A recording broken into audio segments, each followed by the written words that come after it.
Assalamualaikum warahmatullahi wabarakatuh. Salam sejahtera untuk kita semua. Selamat sore teman-teman sekalian. Selamat sore Ki Miftah Fauzi Rahmat. Semoga kita semua dalam keadaan sehat walafiat. Saya senang sekali bisa hadir kembali pada sore hari ini di dalam rangka silaturahmi kita. Kita berharap ada ilmu. Jadi setiap sore ini kita berbincang seperti ini 1 jam. Bukan waktu yang lama, tetapi bukan waktu yang sebentar juga untuk mengkaji satu apapun. Jadi ada banyak tema yang kita sajikan setiap sore dan pada sore hari ini kita akan berbincang tentang tasawuf, apakah masih relevan atau tidak pada era modern ini.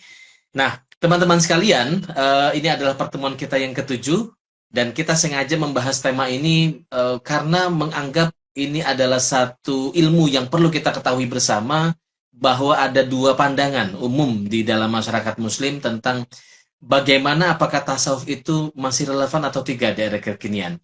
Yang pertama menganggap tidak perlu karena menganggap tasawuf atau sufisme atau gerakan spiritual semacam ini itu dianggap tidak pro pada kemajuan, tidak pro science begitu ya. Kemudian dianggap kalau Prof. Azumardi itu menyebutnya begini, sinisme terhadap tasawuf itu dianggap mendukung pasifisme. Jadi menjadi semacam akar dari keterbelakangan. Dan itu beliau itu sedih sekali ada tanggapan semacam itu. Dan yang kedua, menyatakan bahwa tasawuf itu penting, sufisme itu penting karena bagian dari upaya orang untuk memperbaiki dirinya dengan jalur itu. Atau taqarrub ilallah, kira-kira gitu ya.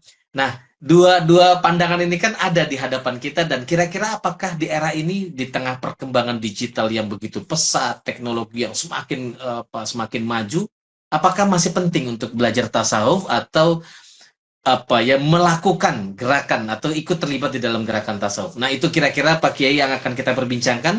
Silahkan, kita punya waktu sekitar 20 menit untuk berbincang topik ini. Setidaknya ya, paling kurang 20 menit. Setelah itu nanti kita akan menjawab respon atau menjawab pertanyaan teman-teman yang dikirim di kolom komentar. Silakan teman-teman, juga saya berikan waktu untuk langsung memberikan komentar dan pertanyaannya. Pak Kiai, saya berikan waktunya sekarang, silakan. Baik, terima kasih. Bismillahirrahmanirrahim. Alhamdulillahirrahmanirrahim. Assalamualaikum ayuhan nabi warahmatullahi wabarakatuh. Assalamualaikum wa ala ibadillahi sholihin. Assalamualaikum warahmatullahi wabarakatuh. Waalaikumsalam warahmatullahi wabarakatuh. Asyhadu an la ilaha illallah wahdahu la syarikalah wa asyhadu anna sayyidana wa maulana Muhammadan abduhu wa rasuluhu. Allahumma shalli ala sayyidina Muhammad wa ali sayyidina Muhammad wa ajil farajuh. Alhamdulillah rabbil alamin. Senang sekali dapat bergabung, teriring permohonan maaf karena saya sampaikan di awal tadi pada Mas Majid, ini silaturahmi setahun sekali, begitu ya. Dan saya sangat bersyukur, alhamdulillah. Insya Allah waktu begitu cepat berlalu, insya Allah ada rencana-rencana ke depan dengan kawan-kawan di NCMS. Nah, satu hal yang saya perhatikan dari Mas Fauzi Majid ini sejak saya sudah kali yang keberapa ini, Mas? Ketiga atau keempat, saya lupa ya. Keempat kayaknya. Keempat ya. Nah, kali yang keempat ini beliau ini saudara sama sekali tidak berubah. Masih tampak muda seperti 4 tahun sebelumnya. Gitu ya. Barangkali itu karena beliau mengamalkan tasawuf. Wah, alhamdulillah. Jadi, apakah tasawuf masih relevan pada era sekarang ini? Saya akan menjawab more than ever, ya, lebih dari sebelumnya. Pertama, tergantung pendefinisian tasawuf. Tetapi saya ingin mengambil pendefinisian itu dengan sudut pandang yang baru saja dibuka oleh Mas Majid tentang era disrupsi kita sekarang ini. Kita tahu secara umum dunia bahkan menghadapi kemajuan teknologi yang unprecedented, yang tidak pernah ada sebelumnya. Otak kita ini dipasok informasi dalam 1 menit, kalau kita sering tiktokan kah, shorts, reels dan sebagainya, dalam 1 menit bisa masuk ke dalam kepala kita ini beragam informasi yang tidak pernah terjadi pada umat sebelumnya, tidak pernah terjadi dalam sejarah umat manusia. Bahkan di sekolahan misalnya ya, saya ini karena pembicaraan kita singkat jadi mesti memilih-milih dan memadat-madatkan ya. Misalnya pernah sebelum era medsos dan sebagainya, ketika ada anak itu tidak masuk sekolah sekian lama, kami dalam tanda petik guru-guru anak-anak menulis surat lah untuk anak itu, kangen kamu kemana aja, yuk sekolah dan sebagainya. Dan betul begitu surat dikirimkan, besoknya anak itu datang. Sekarang itu tidak bisa kami lakukan lagi. Ketika kita bilang ini anak-anak kangen sama kamu, kata mereka enggak kok, itu di grup biasa-biasa aja. Gitu. Ya, mereka punya grup tersendiri yang guru-guru tidak ada di dalamnya, misalnya ya, kita tidak bisa memantau. Nah, sehingga seperti kangen ketemu teman itu hilang oleh bagi anak-anak sekarang ini, karena mereka masih bisa komunikasi sampai larut malam juga kalau tidak dibatasi. Ini memunculkan ragam permasalahan, status yang tidak dibaca orang, postingan yang tidak di-like misalnya ya, dan apa kalau istilah sekarang flexing kah, lalu karena kan yang di-upload itu umumnya yang baik-baik saja, yang indah-indah saja, yang senang-senang saja. Sulitnya sih tidak di-upload ya. Jadi umat manusia sekarang ini menghadapi satu jenis tantangan yang tidak pernah dihadapi oleh umat sebelumnya, yang berkaitan dengan pemupukan ego dalam diri manusia. Contoh, algoritma sosial media kita itu disusun berdasarkan ego kita, berdasarkan ketertarikan kita, minat kita. Jadi yang muncul karena memang niatnya itu supaya kita keep scrolling, supaya kita terus, kalau kita senang bola, yang muncul bola lagi, bola lagi. Kalau kita senang apa begitu ya. Jadi kita biasa diasupi keinginan kita, dalam tanda petik hawa nafsu kita diladeni di era sosial media ini. Bahkan katanya mereka bisa menangkap percakapan kita kalau kita nyebut merek, misalnya kita sedang butuh ini nih, butuh air freshener gitu ya. Nanti tiba-tiba muncul itu iklan-iklan air freshener di laman-laman kita. Kita terbaca, kita telanjang. Nih maaf kalau agak cepat ya Mas Fajid ya. Apa-apa kawan. Ini pokoknya easy, dimanfaatkan. Iya, siap, siap. Nah, itu membawa kita pada isu yang belakangan ini, dan saya kira saya ingin mengajak saudara sekalian untuk mengkampanyekan terus-menerus supaya jadi gaung di pemerintah, yaitu isu tentang kesehatan mental. Isu mental health. Ini betul-betul kami ini bukan hanya concern sejak pandemi, tapi kita menghadapi berbagai masalah itu. Masalah orang tua dengan anak, anak dengan sahabat, rekan kerja, kantor. Ada banyak permasalahan mental. Institusi kejiwaan di Bandung misalnya penuh, Mas Majid, penuh. Dan itu bukan oleh caleg yang gagal kemarin. Dia ya rata-rata usia riskan itu 24 sampai 27. Itu aktif, mereka yang aktif di medsos tentu saja kalau model begitu. Di antaranya, karena usia 24 sampai 27. Ada yang permasalahannya reality check ya, antara idealisme dengan realitas dunia kerja yang ternyata ya harus melawan kata hati dan lain sebagainya. Dan itu memunculkan konflik tersendiri pada batin anak-anak kita ya, pada batin kebanyakan dari kita. Ada permasalahan ya psikologis, persahabatan, kejiwaan, kepribadian, kompleks sekali. Amerika itu Asosiasi Psikologi Amerika, APA, American Psychology Association, itu punya buku babon namanya DSM. Jadi semacam kitab induk yang dapat mengidentifikasi jenis jenis sakit kejiwaan begitu ya. Dan tiap sekian tahun itu direvisi, direvisi dan bertambah. DSM-nya itu mungkin sekarang sudah DSM-6 begitu. Kitab buku babon untuk jenis-jenis penyakit kejiwaan. Nah, itu sangat dekat. Sampai kata Allahyarham Bapak, ayah saya tercinta rahimahullah, kata beliau itu kalau kita kan sangat memperhatikan tubuh, sakit kepala sedikit saja kita minum obat. Dari mana kita tahu ruh kita ini sebetulnya sedang tidak baik-baik saja atau sedang sehat? Bapak itu punya kuesioner yang kata Bapak diambil dari berbagai buku, ya termasuk di SM4 itu, yang kata beliau, silahkan dicoba, insya Allah setiap kita itu pasti ada sakitnya. Gitu. Jadi ada ya, kita kan tubuh dan ruh, jasmani dan ruhani. Jasmani kita sakit, kita obati. Dari mana kita tahu kalau ruh kita sakit dan bagaimana kita mengobatinya? Menurut saya, justru era sekarang ini pengobatan kesehatan mental tadi itu sangat diperlukan. Satu di antara jalannya adalah tasawuf. Ya. Pemaknaan dalam tasawuf, cerita-cerita dalam tasawuf. banyak masalah itu terjadi kalau kata Bapak sekali lagi. Nah, sebetulnya tadinya saya ada di rumah seorang sahabat, Mas Majid, karena saya mau ke rumah, hujan deras, jadi saya standby di sini. Itu Allahyarham Bapak, kami baru saja meluncurkan karya terbaru Bapak, judulnya Filsafat sebagai Way of Life. Sebetulnya gabungan dari filsafat, termasuk filsafat stoicisme misalnya ya, dan filsafat Ghazalian dari Imam Ghazali, terutama bab memaafkan yang ada hubungannya dengan kesehatan jiwa kita.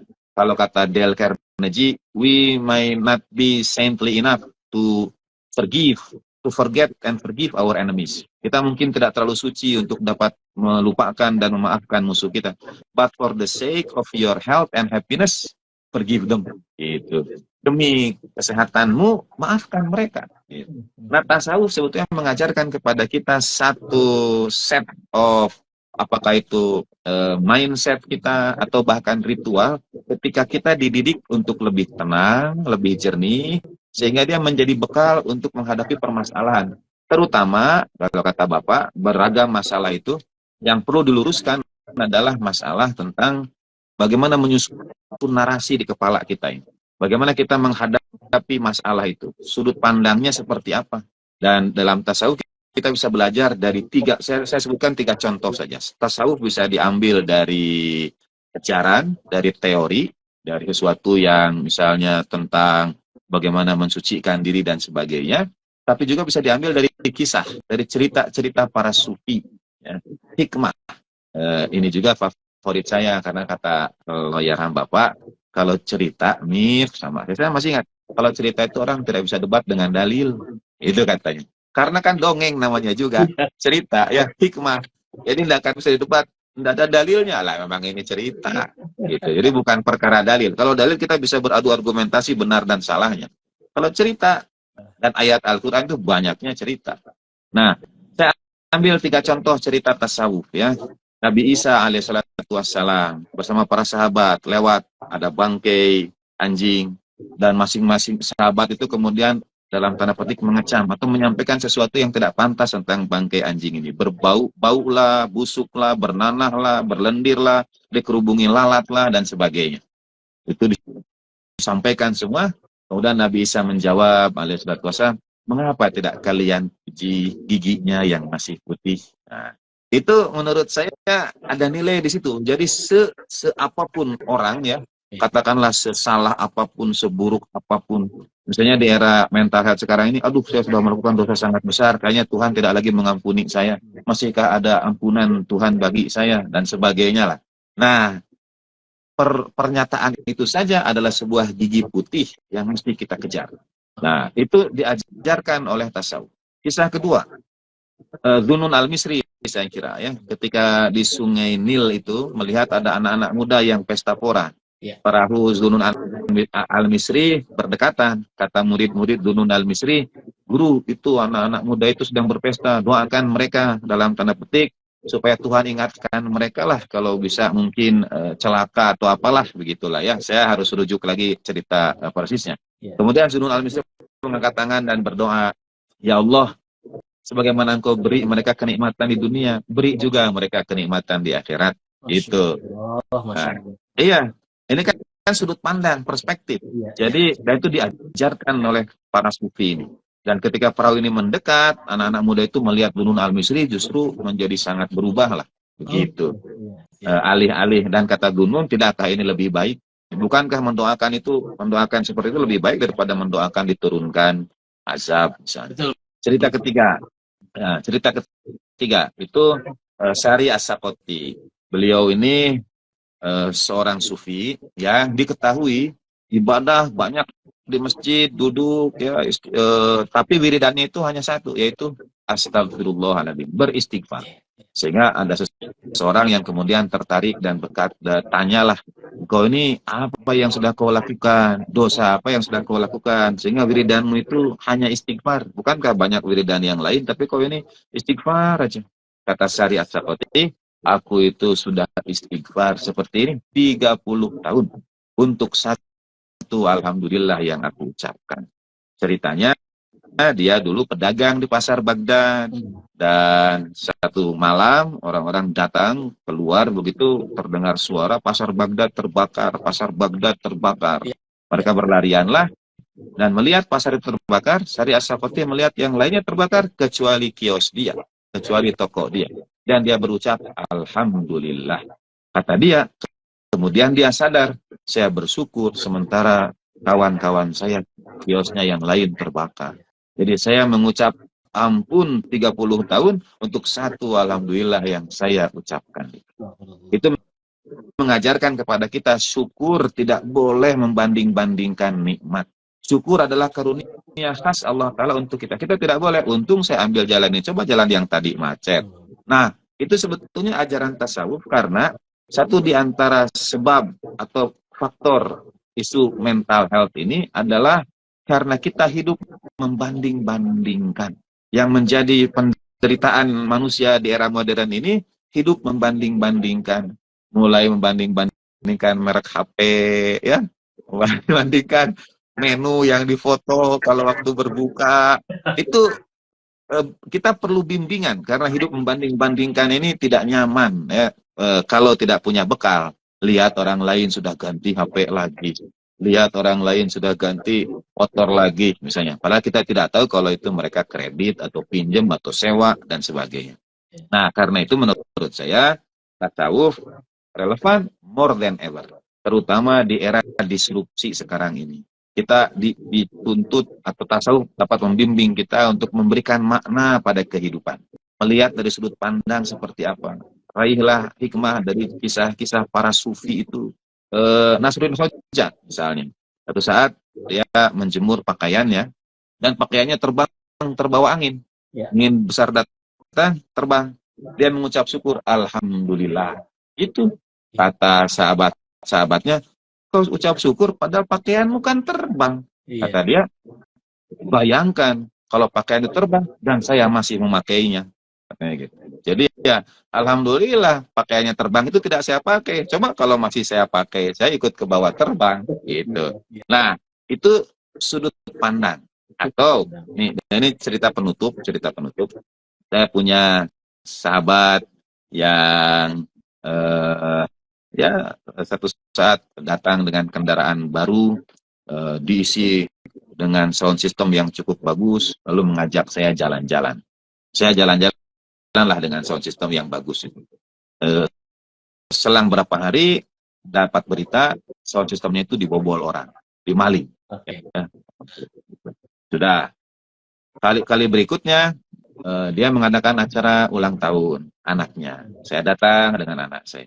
Ada seorang di antara undangan anak sahabat kami yang pergi ke garasi mengambil sebongkah batu, lalu mobil dia itu yang masih baru dan baru kehilangan sound system itu digores, ya, dari pintu masuk, dari pintu supir, terus berputar ke belakang, ke samping, sampai ketemu ke pintu supir lagi.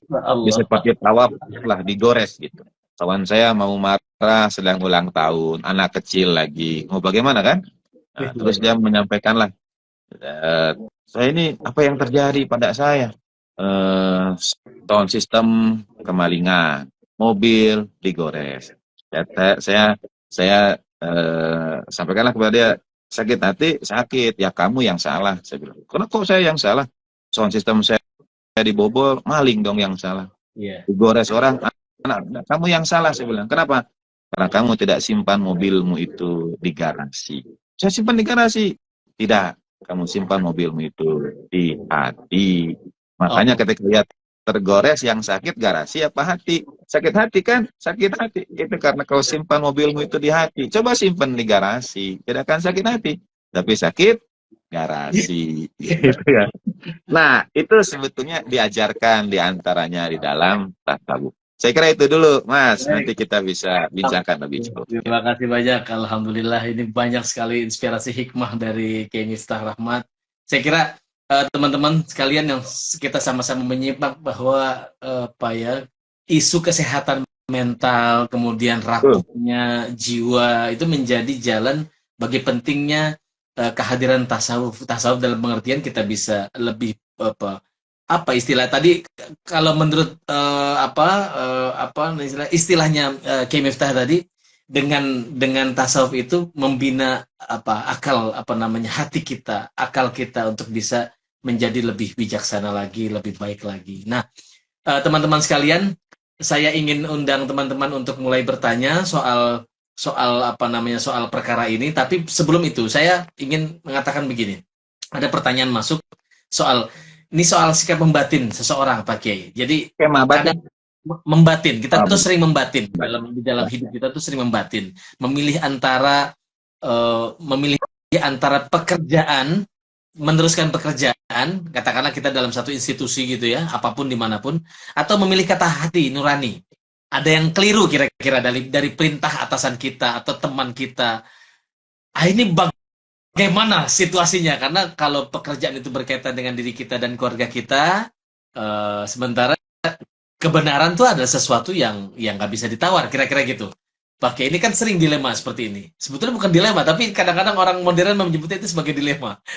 Bagaimana? Ya, pertama saya terima kasih dan titip juga pada kawan-kawan semua, juga para guru di NCMS. Ya. Mari kita gaungkan tentang isu kesehatan mental ini ya. Ya. Karena untuk anak-anak kita muncul misalnya istilah-istilah yang 10 tahun lalu, 15 tahun lalu tidak kita pahami, seperti FOMO, begitu ya, fear of missing out, ya. Lalu ada lagi FODO, pokoknya ada hal-hal yang macam-macam lah ya yang dihadapi.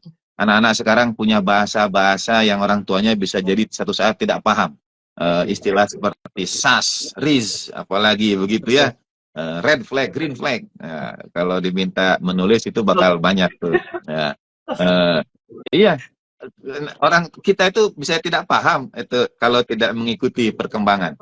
Nah, sampai di medsos sekarang ini, setidaknya sependek yang saya tahu, karena kan tergantung echo chamber masing-masing, itu sedang cukup marak orang-orang yang resign dari PNS. Iya. Ya.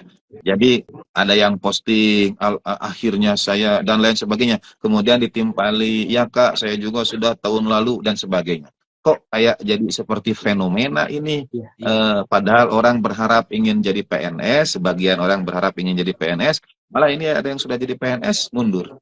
Nah, itu diantara masalah kesehatan mental yang terjadi di antara anak-anak muda, yang saya sebut reality check tadi itu. Karena kata hati mereka tidak mengizinkan. Misalnya ada situasi yang mengharuskan untuk kompromi, situasi yang mengharuskan untuk mengubah apapun, apakah misalnya mengubahnya up atau down.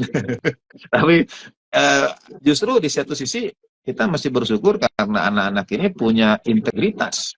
Ya, mereka merasa tidak nyaman dengan keadaan itu, tapi merasa tidak mampu untuk berbuat, tidak mampu untuk mengubah. Dan itu menderita ya. Bagaimana saya tentu tidak bisa membaca kebatinan beliau-beliau karena ada kebutuhan nafkah harian yang harus dipenuhi. Kalau saya bilang ya sudah ikuti saja kata hati, mundur saja, tapi kan rezeki dari mana? Nanti orang bilang rezeki itu kan luas dari Tuhan, betul, tapi tetap perlu diikhtiarkan. Saya sempat anak-anak mahasiswa sempat datang ke saya waktu belasan tahun yang lalu, dan mereka bertanya, bagaimana kalau kita quote unquote kita sidak itu tempat-tempat hiburan di bulan suci Ramadan. Saya bilang satu, yang di tempat hiburan itu, kita ini negeri kaum muslim, Indonesia ini bukan hanya kaum muslimin, ada juga saudara kita Kristiani dan sebagainya. Kalau semua lingkungan, hatta bahkan televisi, radio dulu itu semuanya menyiarkan kajian agama Islam, saudara kita yang Kristiani kemana kalau misalnya mau cari hiburan lah gitu. Nah, yang kedua, kalau kalian mau tutup, ya kalian pikirkan juga lapangan kerja bagi mereka, apalagi mau lebaran, saya bilang begitu. Nah, kata anak-anak, ya kan rezeki Tuhan luas. Jadi Tuhan pastilah kasih rezeki, betul, tapi mesti diikhtiarkan ya. Kecuali kalian bisa kasih kompensasi, saya bilang monggo. Kalau belum bisa kasih kompensasi, ini ada yang sedang bekerja, kenapa mesti sidak seperti itu. Kata sidak lebih halus, yang benar dirajia. Jadi, nah, jadi kita tidak dapat mengira suasana yang dihadapi oleh saudara-saudara kita dalam pilihan dilema seperti itu. Di situ justru bimbingan dalam tasawuf, dalam dunia tasawuf. Jadi setidaknya kalau ada tasawuf yang teoritis, ya, tasawuf yang nazori, yang irfani, lalu ada tasawuf yang praktis seperti ritual ibadah yang dilakukan, misalnya wiridan atau mengkhusyukkan hati dan sebagainya. Paling tidak untuk bahasan sore ini saya ambil dari yang dimaksud tasawuf itu adalah kisah para sufi, cerita orang-orang, ya, cerita para sufi. Karena hidup mereka itu mencerminkan ajaran dan ritual mereka, mencerminkan teori dan pengamalan mereka. Jadi perbanyaklah berguru pada cerita atau mengambil hikmah dari cerita orang-orang soleh terdahulu. Gitu. Yang kita sebut sufi itu seperti tadi Sari As-Sakoti, Dzunun Al-Misri, Nasruddin Khoja, itu nama-nama tasawuf. Tapi kita ambil hikmah dari cerita mereka. Kita bisa ambil hikmah dari cerita Allahyarham Gus Dur, Allahyarham Cak Nur, dari para guru bangsa. Nah, itu dapat, itu yang saya maksud sufi, begitu. Ya.